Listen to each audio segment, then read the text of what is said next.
Yo, I'm Bob. Into Marvel, happen to be totally blind since birth, talking about X-Men the Animated Series, Season 3, Episode 17, The Dark Phoenix Saga, Part 4 of 4, The Fate of the Phoenix. This is Episode 43 of the series overall, in chronological order. It premiered on November 26th in 1994. Spoilers ahead. So, if you haven't seen this 30-year-old episode of X-Men, I'd advise you to do that or you're going to get spoiled. That being said, jumping right in, and you were warned. So, I might have mentioned this in part three's episode review. I haven't filmed an episode review of the animated series since March. So it's mid July as I'm filming this now. Wonderful to be back filming these. Uh, Lots of noise going on throughout my house this summer as projects are being undertaken and all that. So I'm filming whenever I can. Sorry, these episode reviews have been kind of interspersed. I've had to do more gameplay videos than anything else. Although I really would like to do more episode reviews. So I wouldn't get to see this one when it premiered. I bought Till Death Do Us Parts 1 and 2 from Blockbuster on November 26th. I distinctly remember being in Memphis on Thanksgiving break as a kid. It was the day after Black Friday. I'd found these two episodes at Blockbuster. I'd seen them like a week or so before at our local Walmart, and I just needed to get them. So I chose Mr. Sinister over the X-Men versus the Imperial Guard. I think Nathaniel Essex is a fun guy. What can I say? I would see this when it would air in reruns, though. It was probably like early 1995 when I would watch this one, or maybe they aired it earlier because they would air these episodes very frequently back in the day. So as the episode starts, you have Lalandra, and she's not taking no for an answer, or maybe it's Lalandra. I've heard it pronounced both ways. She's coming down, and she means business. She wants Jean unalived. She feels like it's the only way to destroy the Phoenix Force because now it's weakened due to Xavier and Jean from the previous episode. And Xavier, ever the pacifist, I love how he decides to enter all of the X-Men into a duel of honor. So it's going to be the X-Men versus the Imperial Guard. He invokes the challenge of Adonin Hala, as he says. And, of course, the team, they're not hesitant at all. I think they really want to undertake this challenge. Well, Beast at first, he's like, oh, in all of our names? And Xavier's like, yeah, it's the only way we're going to be able to save Jean's life. So they're whisked away. And I remember when I did see this for the first time, the, I guess, 30-second opening to the episode before we went to commercial break, I found that very maddening. As I've said in other videos for X-Men and Power Rangers reviews on my channel, some of the Fox Kids shows, you get like a 30-second teaser right after the episode theme song would end, and then you'd go to 2 minutes of commercials. They wouldn't do that on like a ton of the Fox Kids shows, but you'd see that kind of commercial break on X-Men, Power Rangers. I do believe Big Bad Beetleborgs did it that way. Masked Rider did it. Yeah, I remember thinking like, why do we have to go to commercial break so fast? Especially with this episode, I want to see what happens next. You can you can catch just how quick these episode openings were, the opening scenes were, because I mean Disney Plus, you can actually see the little pause in between acts here, and it's right when they're going to get whisked away to go meet with Lalandra and the rest of the Shi'ar. So Lalandra is trying to get Xavier to come around to her side of things. She feels that destroying Jean is going to be better for the entire galaxy in the long run because she's seen or she's been told of what damage the Phoenix could do in an uninhabited star system. And, she has her entire empire to think about. And I don't think it's a decision that Lilandra has made lightly, but at the same time, no one is down with that on the X-Men. I think they're certainly questioning as to whether or not it's the right thing to do. They believe a trial by combat is barbaric. At least Beast does. I think he says something along the lines that it's a mockery of justice. It's more like a war.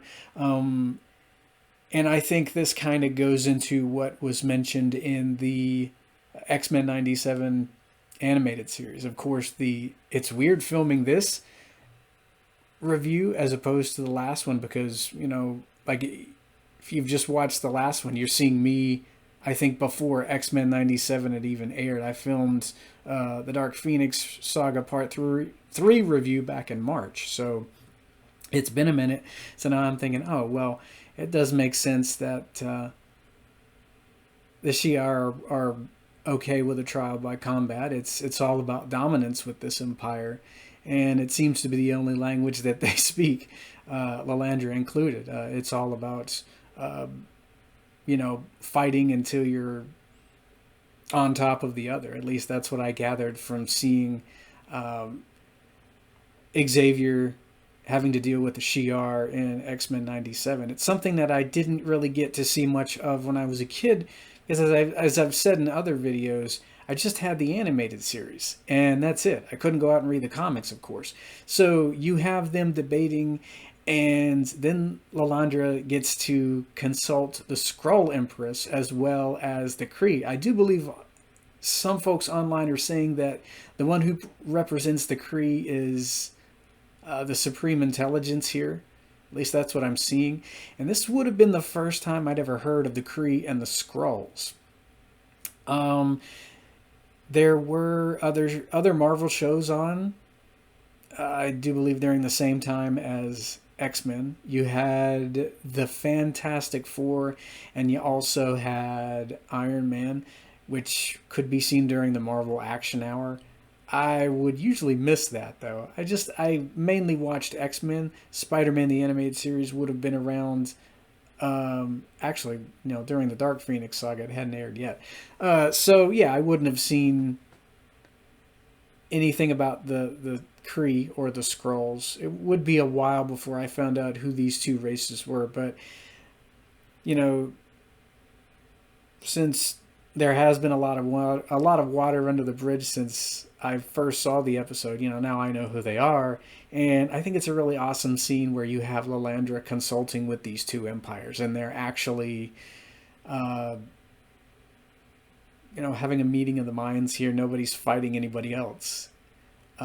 They're all trying to figure out what to do with the Phoenix. And I like the Skrull Empress's response, where she says something along the lines of, "Yeah, we're fine with the honor duel as long as the X-Men don't win. Yeah, sure, whatever." And it's a really chilling scene. And then you have the X-Men debating amongst themselves. Nobody wants Jean to be unalived, but at the same time, Gambit, he's wondering what's going to happen if they don't unalive her in the end. And it's a very difficult question to have to pose to oneself and pose to one's found family. And I like that they weren't shy about bringing this issue up in the animated series back in the 90s. I've seen a lot of fans online, especially after X-Men 97 have come out, where people start denigrating the thing that came before the new thing in order to make the new thing look even better. Well, I like both shows just as much. I don't prefer one over the other, but I know you've got fans who are like, well, the animation, all the visuals in the old show suck compared to 97, and oh, well, we've got too much of this and too much of that in the old show. But I'm always going to remember things like this in the original animated series because there were so many shows that would dumb so much down in the 90s, and this show wasn't hesitant about bringing up really difficult challenges that the team would have to face. And I mean, it for pretty much half of the entire episode, you've got the X-Men wondering how this is going to go down, and Jean is of course willing to make the ultimate sacrifice. She has before. She's willing to put herself last. She's thinking, you know, like Lalandra, she's thinking of the entire galaxy. But then you've got most of the X-Men. They know she's innocent, and Wolverine is, he's even wondering what is ultimately going to happen. But of course, he's behind Jean as well, and I think Gambit is too. But of course, they're about protecting human and mutant kind, so I can see how difficult of a challenge this is. And they're just wrestling with this question for, well, as I said, the majority of the episode until we get the big fight. I like how Jean comes out and she's wearing her original X-Men uniform, and that made me wonder when I watched this for the first time what things were like for Scott and Jean in the past. I'd always wondered what adventures they'd tackled before the series began, and I still wonder about that. I don't know if we'll ever see flashbacks in 97, but I'd be up for a few. And you've got that scene where Storm is talking to Beast, and she says she loves Jean as she would love a sister. And this is very difficult for Storm as well, because she grew up on the streets of Cairo, and she's been with this team for so long. And I think this is the first time I remember watching the show as a kid and putting a lot of stuff together. I would have seen the Shadow King episode, and I would have seen Slave Island, in which I found out as a kid that Storm didn't really have much when she was a kid. She was an orphan, and this is someone that she's laughed with and undoubtedly confided in for a long time, as we see in X-Men 97. These two just sitting on the bed at one point and talking, and it's very difficult for Storm, for all of them to come to grips with what's ultimately going to happen at the end of the episode. And you have Xavier meeting with Lalandra in their mindscape, or maybe it's the astral plane. I'm not really sure where this is, and he's still trying to avoid this honor duel that's coming up, and it's a bit manipulative of him to use, or to try and use, Lalandra's love against her. He's basically saying, well, can't we join forces? I love you. We don't need to be doing this. There's got to be another way. But at the same time, I see why he's doing it. He's trying to appeal to her heart. I don't think there's anything awful or conniving about this. I think this is Charles being desperate here. He doesn't want anybody to perish here. I see why he's doing it. And at the same time, Lalandra, she is outraged and just gives him the boot. I do love that scene because, as she says, she has an entire empire to think about. She can't just drop everything for one member of the X-Men. And this is where she really shows her strength here. It's one of my favorite scenes, always has been, from this particular episode. I think everybody is torn in this episode. They are all about helping humans and mutants, but you have Scott and Rogue talking to each other, and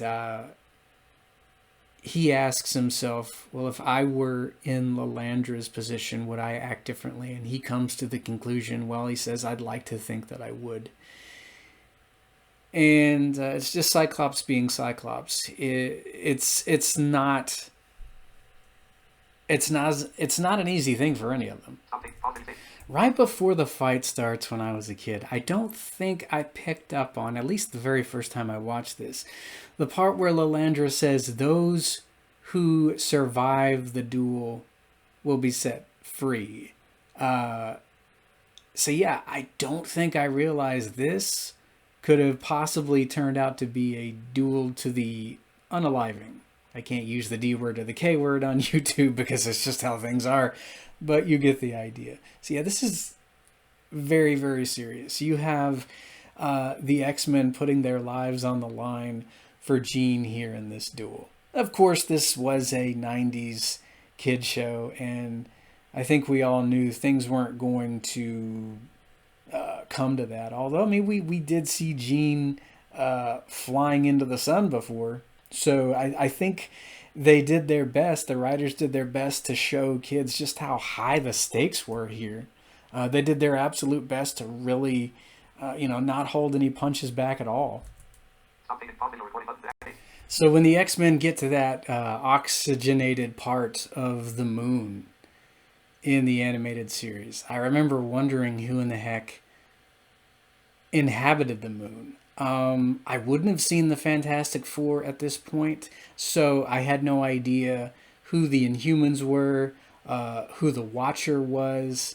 And I remember wondering if we'd ever find that out in the X-Men, which, of course, we didn't find that out in the that particular animated series. But I like that, and as I've said in other X-Men animated series videos, how big this world was. How, you run into little hints of other characters that were doing other things in this version of the Marvel Universe. And, I mean, the fight scene, without audio description, I had to look up a lot of the characters online because, well, I don't have any audio description. So you had some of the team taking on, I think his name is Warstar. He seems like a really massive robotic character. I wonder how many action figures of the Imperial Guard they made. Of course, you have Gladiator, who we've seen in the animated series before. You've got Oracle, who's going to play a small role in a few more episodes of the animated series. Things aren't looking good for the X-Men, although they are holding their own throughout this fight. I think there is someone named Huzar. I'm not sure who he is or what he looks like. I don't even know if he has any speaking lines. I think the guy named Earthquake is the one who's like, well, how can you fight a man if he can't control the ground under your own feet, or something like that. Someone named Smasher, I do believe. There really isn't a lot of... Well, there's really no descriptions of the fight taking place online. I'm sure you just have characters being thrown around and showing off their powers. I think all of them do their absolute best, but of course they all go down. And you have Scott and Jean who are left. And Jean gets so upset that, of course, the Phoenix reemerges. And the X-Men are revived by Charles, of course. And they know that they're going to have to do the unthinkable here and take Jean down. Of course, Jean's not going to let that happen. She knows how difficult it is for everyone. So once again, not just once, but twice in this animated series, she does make the ultimate sacrifice, and she does unalive herself in order to save the entire galaxy. So the part where you've got the Phoenix Force coming back to itself. It was one of my favorite scenes when I was a kid, because you've got this entity who has experienced all these human emotions, and now she sees, exactly what's happened. She sees how difficult it is to control those emotions, and she feels as if she needs to restore amends. She needs to make up for what she's done, since Jean is no longer with the X-Men, and she helps them revive Jean. And she says something along the lines of, "But be warned, this is going to take a bit from your own flames, your own individual flames, and your lifespans will be shortened because of the decisions that you've made here." So Jean is revived, but I guess they're gonna expire a bit sooner. I wonder if that might come into play eventually in X-Men 97, since the first season has aired. I don't know if they'll ever bring that up again. Probably not. It's probably something that we won't see on screen. Something I'm not really that curious about. But it just goes to show you how close of a family these guys are. Even in the 90s cartoon, they were all about protecting each other. They always had each other's backs, as we can see at the end of the episode. Of course, these guys are going to give up a bit of their own lifespans in order to revive Jean. And when Lilandra leaves here at the end of the episode, I thought, well, that's it for Lilandra and Charles. We're not going to see any more of this. And major spoilers for X-Men 97 if you haven't seen it yet. Yeah, when they were eventually back together there in the revival series, I smiled a little bit, because I always liked these two, how close they were. But of course, at the end of this episode, she basically tells him, I'm going to have to rule my empire alone. I can't be with anyone. I need to be by myself. I can't let anything hold me back from making important decisions. She is, I think, an empress first, and she's willing to sacrifice her heart's desires in order to keep her people safe. It had a kind of a bittersweet ending. You had Scott and Jean winding up together, but Charles is alone yet again. I give the whole Phoenix Saga, 5-part Phoenix Saga, 4-part Dark Phoenix Saga, I would say a 10 out of 10, an 11 out of 10 if I could. I love these 9 episodes quite a bit, and it always left me wanting to see more of the Imperial Guard. Didn't get that much more of them in the original animated series, but hopefully we'll get to see more of them at some point in 97. I think they're such a fun group of characters. I don't know much about these characters because there's so much to read up on in terms of, what they do in the comics, and I'd like to eventually get around to exploring each character and what they can do, what their personalities are like. Just a big Imperial Guard fan, even though I don't know too much about them. So next time we're going to be talking about Orphan's End, and we get to see Cyclops discovering something that I think he's been quite curious about for his entire life, something that we get to see picked up on from the 5-part Phoenix Saga. So looking forward to talking about Orphans End next time. Be here for that, and I'll hear you guys then.